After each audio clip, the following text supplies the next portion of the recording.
Halo teman-teman, kembali lagi bersama saya. Di sini saya akan mereview jurnal tentang solar cell. Nama lengkap saya Antoni Serhuno, NPM 52190050. Di sini saya mereview jurnal untuk memenuhi UAS kimia anorganik fisik. Langsung saja kita mulai pada slide yang pertama. Pada slide yang pertama ini kita mulai pada abstraknya. Indonesia yang berada di bawah garis khatulistiwa memiliki keunggulan yang sangat luar biasa. Satu di antaranya adalah memiliki potensi energi matahari yang tinggi. Kurang lebih 173 triliun kilowatt energi diterima melalui bagian atas atmosfer 30%. Direfleksikan kembali 47% diserap oleh molekul-molekul di atmosfer diperpanjang gelombangnya, kemudian diradiasikan kembali termodinamika di permukaan bumi seperti angin, arus laut, dan juga proses penguapan dan fotosintesis dan lain sebagainya. Dalam penelitian ini dan aktivitas terhadap implementasi solar cell yang merupakan CSR dari PT Bukit Asam Tbk di salah satu pulau terpencil yaitu Pulau Tegal, Kabupaten Pesawaran, Lampung. Kita masuk pada pendahuluan. Listrik merupakan kebutuhan primer manusia.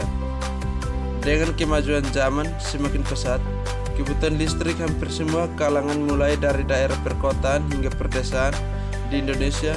Untuk kebutuhan listrik, masyarakat menggunakan layanan PLN atau perusahaan listrik negara. Hampir semua masyarakat Indonesia menikmati layanan listrik dari perusahaan tersebut.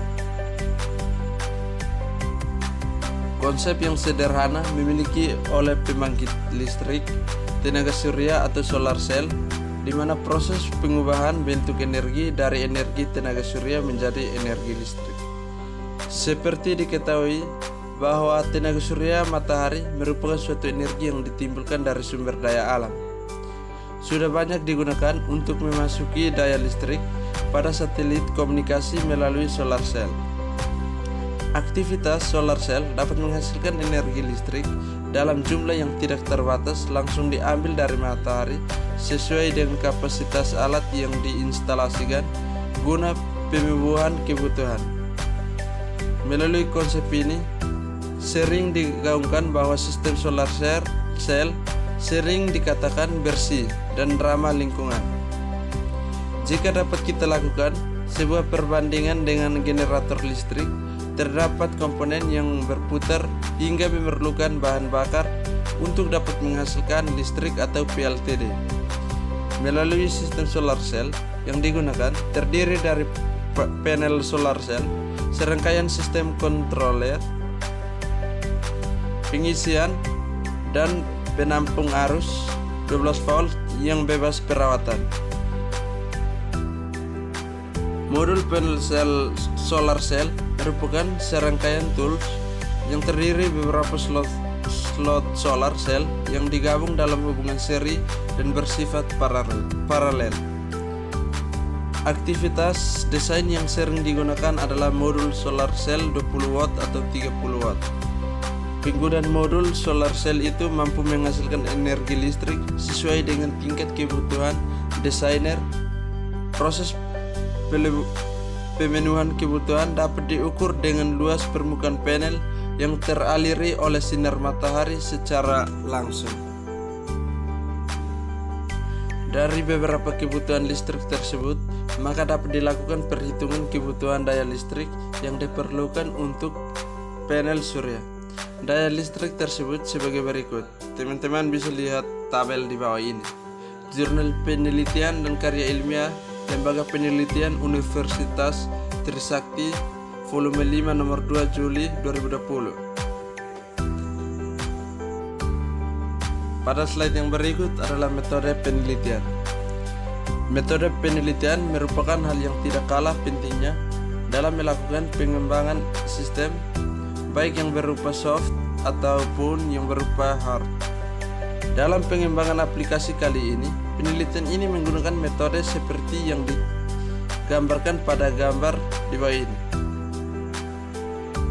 Teman-teman bisa lihat gambar di bawah ini, gambar alur pengembangan sistem. Ya baik, pada slide berikut prinsip kerja solar cell. Secara eksplisit, proses penggambaran prinsip kerja solar cell fotovoltaik dapat dianalogikan dengan dioda. Pada dasarnya dioda merupakan kumparan yang terdiri dari semikonduktor tipe P dan semikonduktor tipe Q. Guna melakukan pembentukan semikonduktor silikon tipe P dapat dilakukan dengan penambahan bahan bervalensi 5 kabis, diantaranya adalah fosfer dan arenakum. Pembentukan semikonduktor tipe Q, maka semikonduktor akan didesain dengan valensi 4 melalui penambahan bahan yang bervalensi 3, yang biasanya dikenal dengan bahan ketidakmurnian. Jenis bahan ketidakmurnian ini dapat berupa baron, aluminium, indium, dan kalsium. Melalui penambahan bahan ketidakmurnian ini mampu menghasilkan suatu bahan untuk melakukan perpindahan dari satu lokasi ke lokasinya, tergantung dengan dimensi perubahannya. Kondisi perubahan yang didasari oleh konstruk kristal akan menyebabkan munculnya lubang-lubang baru sehingga elektron dapat mengisi pada kekosongan pori lubang tersebut. Hal tersebut mampu menunjukkan besaran arus yang diterima berdasarkan diameter lubang yang ditimbulkan. Proses pergerakan elektron dari P ke Q mengakibatkan adanya perubahan dari pita valensi ke pita konduksi. Lubang yang berbeda pada satu sisi tipe P bergerak ke satu lubang yang berada pada posisi tipe Q hingga sebaliknya. Elektron yang berada pada tipe Q akan berpindah ke elektron yang berada pada tipe P, dan tersebut mampu menghasilkan energi Gibbs atau gap yang mampu memisahkan pita valensi dan pita konduksi. Perpindahan kedua posisi tersebut akan menimbulkan satu big hole yang dapat diinisialkan dengan tipe R. Pada slide yang berikut, hasil dan pembahasan. Dalam tahap perancangan akan dibuat salah satu desain site plan prototype sebelum dilakukannya tahap analisa dan studi kelayakan bisnis. Pada gambar 3 merupakan rencana pengembangan instalasi alat dalam Medan dengan luas area pengembangan 200 meter. Lokasi yang direncanakan pembangunan instalasi listrik tenaga surya solar cell dengan kapasitas 4100 watt. Ini adalah dena gambar sheet plan prototype. Ya baik, pada slide yang berikut ini kesimpulan.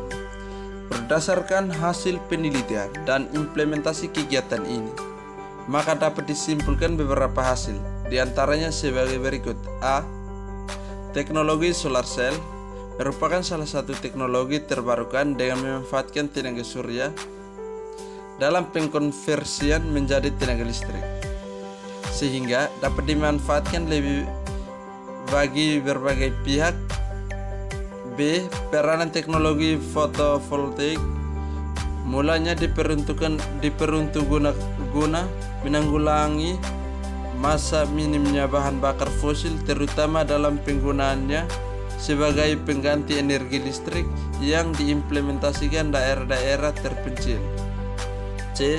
Memberikan pemahaman baik secara ilmu dan praktik terhadap keterampilan penciptaan solar cell dan memberikan manfaat yang lebih baik bagi warga Pulau Tegal, Desa Gebang, Kabupaten Pesawaran, Lampung. Ya baik, pada slide yang terakhir ini adalah ucapan terima kasih dan salam sejahtera. Salam pesta Natal dan Tahun Baru. Terima kasih. Tuhan Yesus memberkati bagi yang beragama Katolik.